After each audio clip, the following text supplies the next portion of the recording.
سیدنا ابو ہریرہ رضی اللہ عنہ حدیث نقل کی و جناب رسول اللہ صلی اللہ علیہ وسلم صحابہ کرام تفرمائی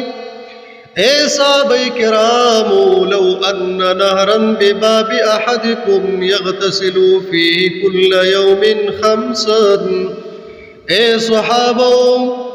پتاسو کی د یو کس د کور د دروازې مخې ته یو نهر بهیږي هغه انسان په دې نهر کې د ورځې 15 ځله غسل کوي 15 ځله صفایي حاصلوي هل یبقى من درنه شیء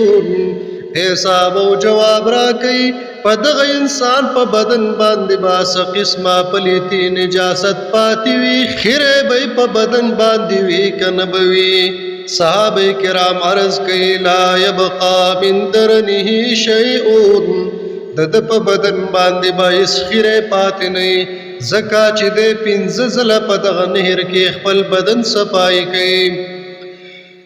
جناب رسول اللہ صلی اللہ علیہ وسلم ورته فرمائے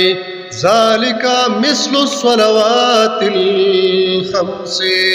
یمحو اللہ بهن الخطایا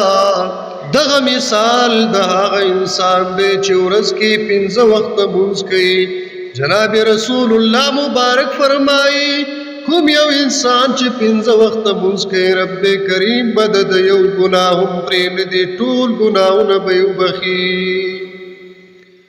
متفق علیه حدیث مبارک دی الله تبارک وتعالی دی مونږ او تاسو ته د خپل عبادت کولو توفیق راکړي او الله جل جلاله دې موږ او تاسو 15 وخت مونځ کوونکي جوړ کړي بالمازین دې الله تبارک وتعالی موږ او تاسو ټول مسلمانان وساتي